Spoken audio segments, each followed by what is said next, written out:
Good evening, and welcome back to the channel. I've got a little project this evening. My 1927 Ford Model T. We need to do a few checks, some basic maintenance, have a trip planned tomorrow, which I intend to take you along with. We're going over 2 towns over to a car show, which happens to be a festival that happens annually here. But this year is the second year of their car show being included. I hope you enjoy. So come along with me and let's do a little basic maintenance. So what we've got to do this evening is basically just check the fluids. We're going to check the oil. We have several points here that we need to lubricate. We're going to check the water level in it. I also need to take a moment and check the bands in the transmission. For those of you who are not familiar with the operation of a Model T, it does not operate as a modern vehicle would. And let me get a little bit of extra light in here so you can see. Okay, now that we've got a little light on the subject and you can see what's going on here, as I was explaining earlier there, Model T doesn't operate as a modern car does. You have 3 pedals here in the floor. Now those of you who remember when we had manual shift transmissions may be familiar with a 3-pedal layout. However, these 3 pedals don't do what you think they would do. I'll explain. The pedal on the right hand side here is your brake pedal. However, it does not do anything as far as stopping the rear wheels or the front wheels for that matter. Model Ts don't have brakes on the front wheels. They do have brakes on the rear, but they are only actuated by this lever here when you're parked. This brake pedal here clamps a band in the transmission, which I'll show you here in a few minutes, and it basically just stops the transmission. The middle pedal is reverse. So if we hold the middle pedal down, the car will go backwards. The far left pedal over there is referred to as the clutch pedal. However, it has 2 operations. If you mash it and hold it all the way to the floor, that is low gear. If you release it approximately halfway where it is now, you're in neutral. And if you let it completely all the way back, once the parking brake is released, it will move all the way back. That's high gear. So again, your 3 pedals, you have your brake, you have reverse, and you have low gear, neutral, and high gear. And this, you'll get to see a little of the inner workings of this once I get this floor pan out real quick and I get down to the transmission. I'll see you back in just a few. Okay, now I'll show you the process to take out the floorboards. It's really very simple. On either side, up here by the footwell, there's a little clip. You just turn those.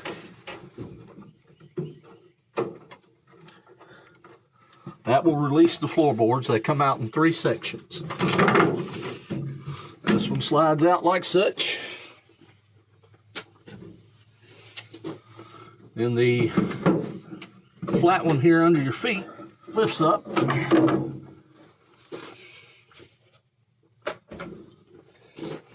And then the last one here comes out a little easier if you release the parking brake. Gives you a little bit more room between the pedals, just like so. Now, you can see backside of the engine here. You can also see the exhaust pipe coming down. Here's your transmission. This is the transmission inspection cover, which we need to access to get to the bands. Okay, now that I've got a few wrenches, got on my gloves, we're gonna remove this inspection plate. It has 6 screws in it. Give me just a moment and I'll have those out. And you'll be able to see the bands inside that makes the transmission operate and the car go forward or backward.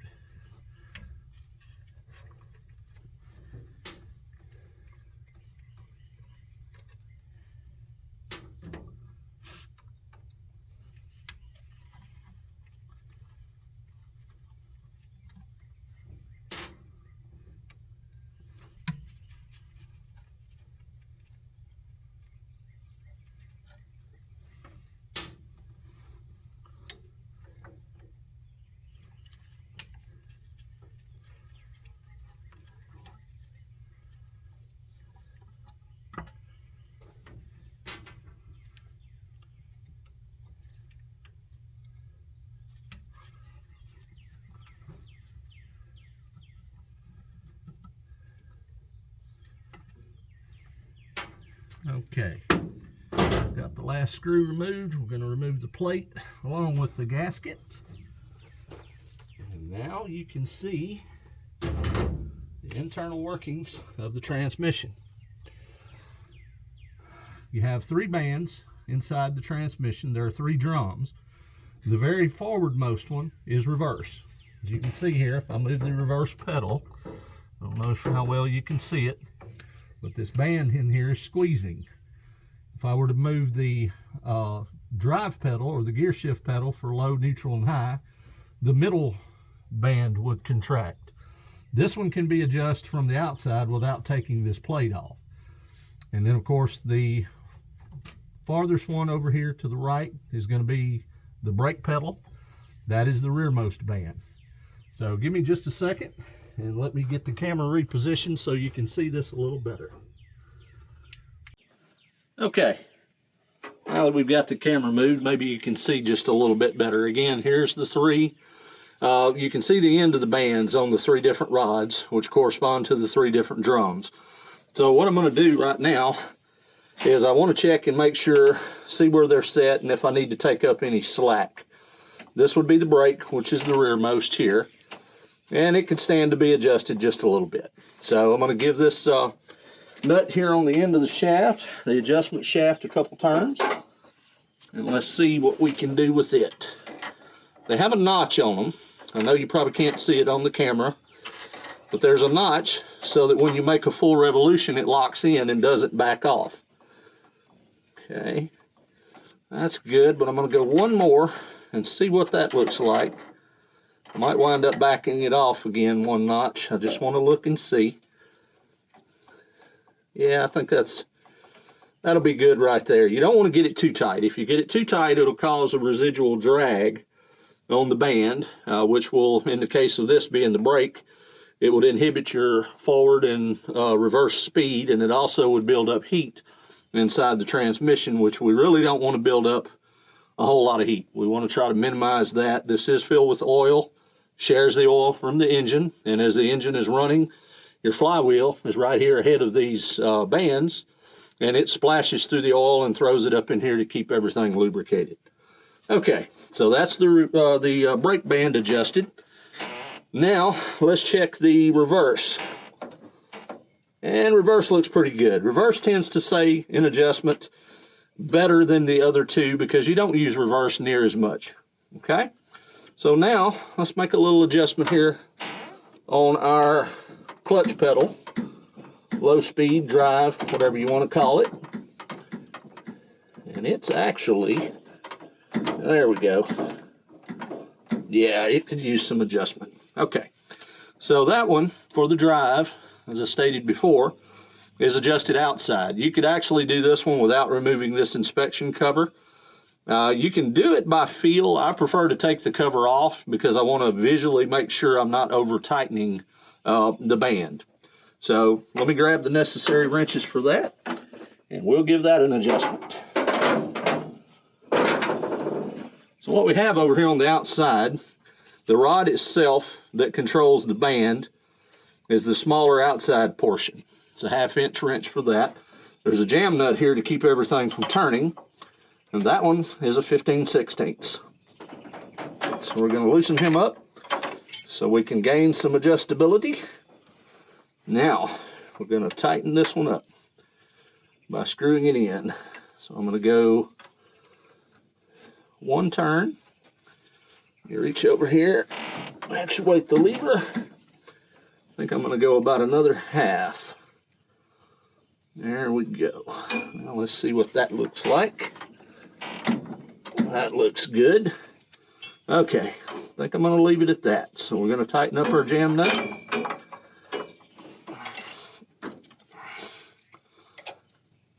Let's hold the back up on it because it's trying to turn. There we go. Get it good to snug so it doesn't come loose. Everything looks good there. Okay. Now, all we would have to do at this point is put our gasket and plate back on, fasten our screws back down. But while I'm right here, I'm going to check this. This is actually the universal joint bearing. going to the back is located inside this cup. So that connects your transmission to your drive shaft and on back to your rear end. This is a lubrication cup. If I unscrew this, just to show you what you've got, this cup holds grease. A lot of threads. Come on. There we go. Okay. That cup holds grease. It's actually out right now. I need to add a little bit more to it. That's for your rear universal joint. Here's one for the bearing surface right here. It's much smaller. I'm going to check it while we're here as well. And I need to add some more grease to the larger of the two, so I'll fill this cup up. Check the small one, see if it needs to be filled. And I'll come back and show you how it works. Yep, this one needs some too.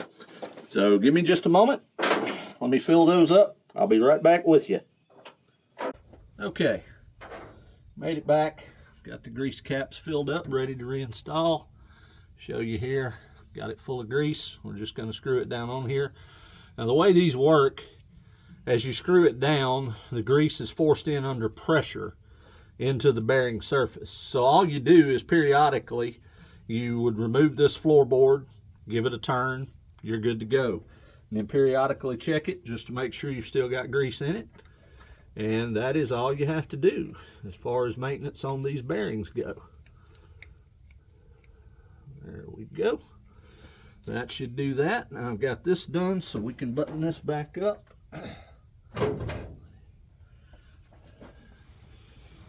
Okay, checked my gasket. It's still good. Nothing wrong with reusing your gaskets as long as they're not torn or broken. That's perfectly all right. Just be sure you get it good and snug. And once you crank it up and run it for a few minutes or a few miles, whichever, just pop a floorboard up, take a look-see, make sure you don't have any major leaks. Okay.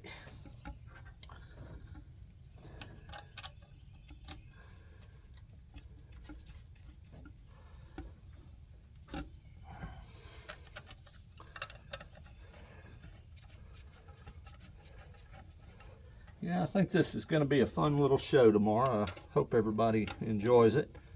I'll get a little video of me checking everything out in the morning. Have y'all come along with me for that. Then we'll enjoy the drive over, which I'll also try to get some footage and show you the operation of these pedals and a couple other controls in here. The Model T is a relatively simple vehicle. Looks kind of complicated from modern standards depending on what you're used to, but once you understand the layout and the operation of it, it's pretty simple. Pretty simple. I'm going to snug them down just a little bit, and then we'll come back around and tighten them a little bit more.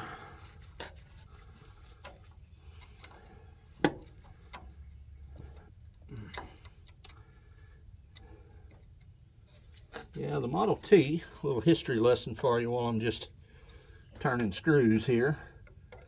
The Model T was produced from 1908 through 1927. This is a 27 model. During that time period, Ford produced a little over 15 million. I think the number is about 15,500,000 and something thousand of them. That's a lot of vehicles. And you might hear the saying, if you've watched anything about cars, especially about the Model T in history, you might hear the saying that this is the car that put America on wheels. The reason for that being, up until that time, no other car had been mass-produced in numbers that high. Matter of fact, to this day, the only other company that has exceeded those numbers for a single individual model is Volkswagen, for the Volkswagen Beetle. However, in Volkswagen's case, it took them, I think it was 45, 46 years to produce those kind of numbers. So, being that this was one of the first mass-produced vehicles, and given the price point of it, in the very beginning, they started out, depending on what body style you had, at around $800. by the height of their popularity and the end of the product run, you could get one for as little as $300 and change, depending on the body style. So, midway through their production, at approximately 1914, 1915, half of all the vehicles on the road in the United States were Ford Model Ts. And that's why they say that this is the vehicle that put America on wheels. Okay, got all this buttoned up. Everything looks good. Let me slip the floorboards back in, and then we'll do a few checks out under the hood.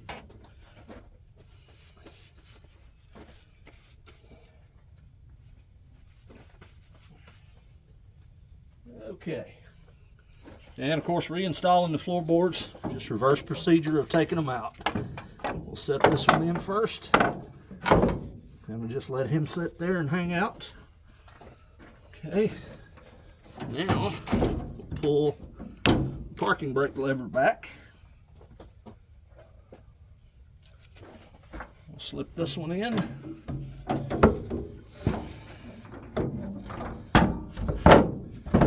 Just like such. And now, we will put in the last one. We'll let him drop in. Push this top one up. Get my fingers out of the way.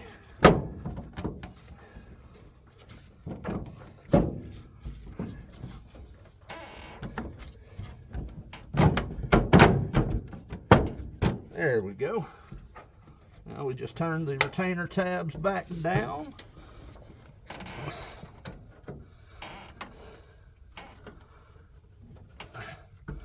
And there we are.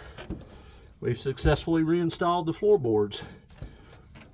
Okay, alrighty. Let me reposition the camera, and we'll take a look under the hood.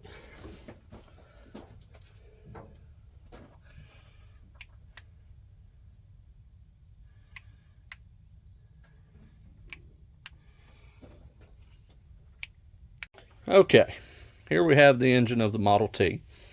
Now, under the hood here, as far as checking things, we have our fuel shutoff valve here, which we'll go ahead and turn that on because I'm going to crank it up here in just a minute. Let it warm up, make sure we don't have anything leaking. Nothing else really to check on this side at this point. So let's go up top up here. Under this door here is your fuel cap. So let's unscrew that, see how much fuel we've got, because Model Ts do not have an electric fuel gauge inside the car like a modern vehicle. So let's go around here and let's get our fuel gauge. Yes, we keep it in the trunk. Novel idea, huh? Here we go.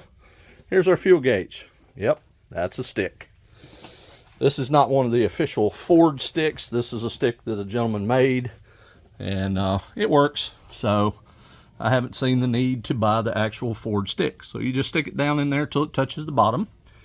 Pick it up, see where it's wet at. I don't know if y'all can see that, but it's wet right there at the number 5, which is on this vehicle a half a tank. This tank holds approximately 10 gallons. So we've got a half a tank. For our journey tomorrow, that would probably be well more than enough to get there and back, but I like to err on the side of caution, so chances are good we'll visit a gas station in the morning before we leave. So, let's put our fuel cap back on, and then we'll check the engine oil. Okay, get her snugged up, shut the fuel door. All right, let's close this door so we don't hit our head. Okay, now, one thing on a Ford Model T, as far as checking the oil, no dipstick.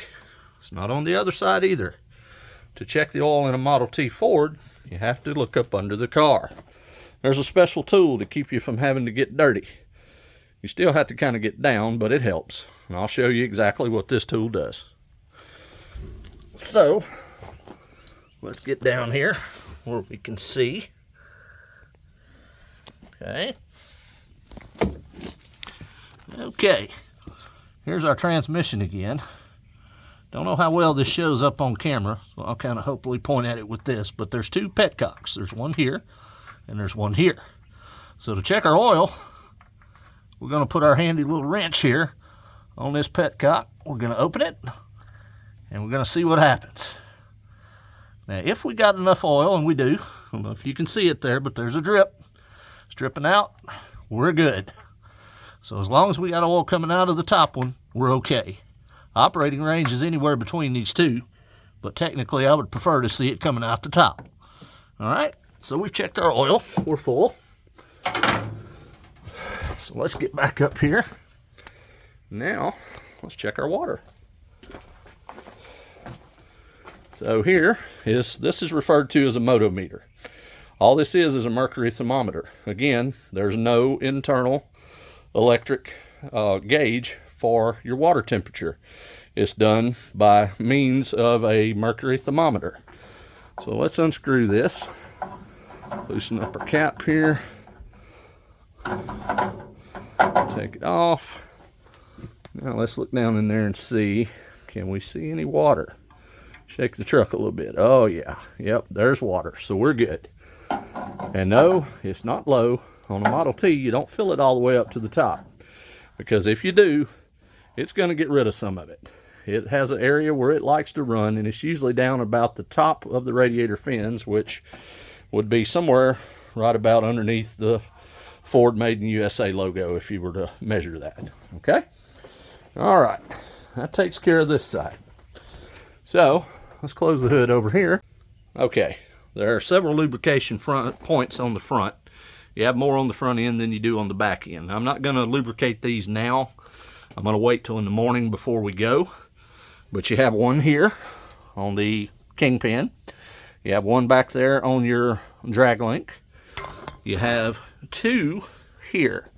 One on your spring shackle upper, one on your spring shackle lower. And that is repeated on the other side. Okay? So like I say, I know those are okay because I just rebuilt the front end about a week ago. They were lubricated, but it's a good idea before you go for a drive to fill those up. Just top them off. It's just oil out of a squirt can. So I'll do that in the morning before we leave. No need to do that tonight. So let's put our little tool back up. And by the way, here's our handy dandy little oil can for lubricating those points I just showed you. Okay, now let's go in and crank her up. Let her run, build a little bit of temperature. We'll check and make sure we don't have any leaks of any type. So let's see what we got here. So what we want to do is we want to take our ignition key, put it in the switch. We're going to turn the key to battery. And if you can hear, there's a buzzing sound. That's the ignition coils firing. At least one of them is firing right now. Okay, so up here on the steering column, we have a lever on the right-hand side. This is the throttle. We're going to open it slightly. And on the other side, we have a corresponding lever. This is the ignition timing. We're going to pull it down just a little bit. I don't know if you heard the buzzing stop. So we moved it till it got past that area. Okay? So it's pretty warm, so I doubt I will have to give it any choke. So let's see what we got. Let's hit the starter button and see what she does. And the starter button is right down here in the floor. Oh, there she goes. She tried. Let's do it again. All right. Make a couple little adjustments here. And there we go. Then advance the timing until it smooths out.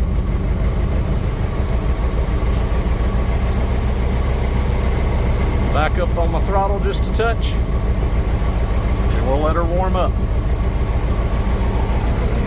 Okay.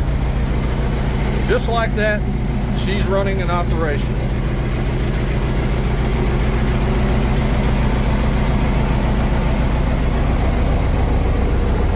Once you get it cranked, we cranked on battery. The battery was supplying power to our ignition coils. Now that we've got her cranked, we can turn it this way.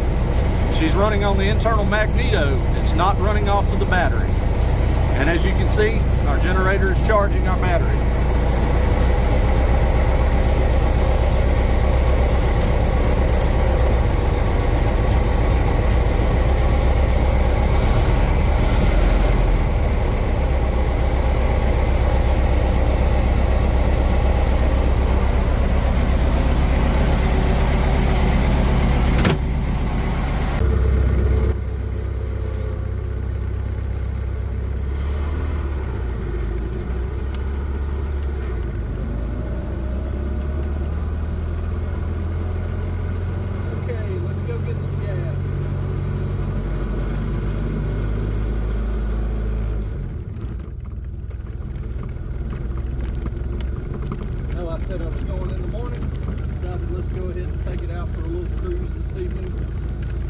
gas. That's one less thing to do in the morning.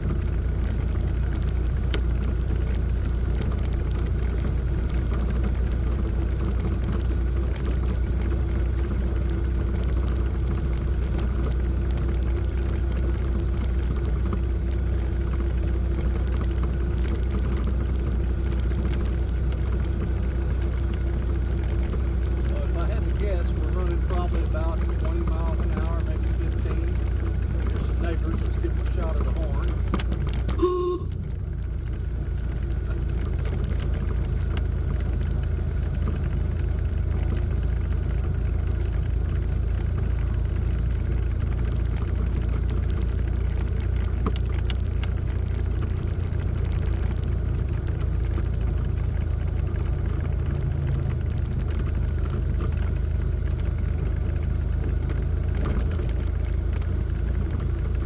Decent ride on modern roads. I don't know if any of y'all have looked at any of the videos of Model Ts from back in the period, but the roads left a lot to be desired.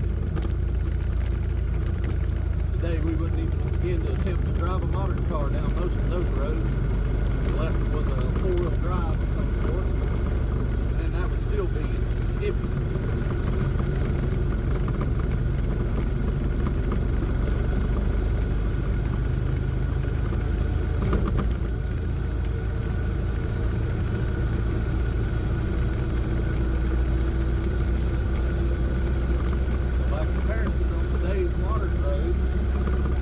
We may consider them rough, the Model T considers those smooth as silk.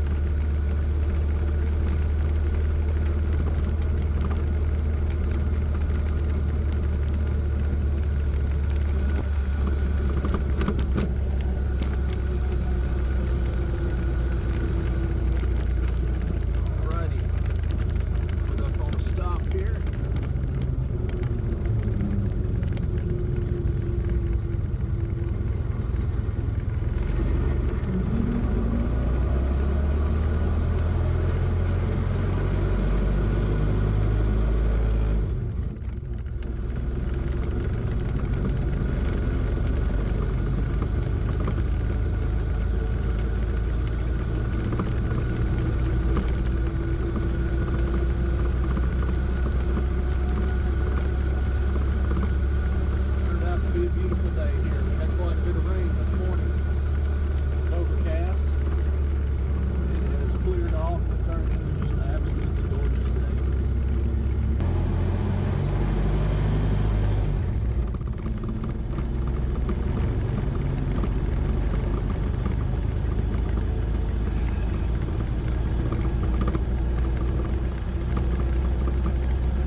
have arrived at the gas station. Okay, we have a full tank now, so let's continue on our way.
kind of nice just riding around, not worrying about what speed you're going. You're not going to get any tickets in these unless you happen to go through school zone or something.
Well, sorry about the end of that drive, folks. We had a few technical troubles with the camera. We did make it home safe and sound, no problems at all. Just gonna button it up here for the night. I'm gonna turn off the fuel. And I'll be back and see you guys in the morning, and we'll go to the show and have a great time. Good night.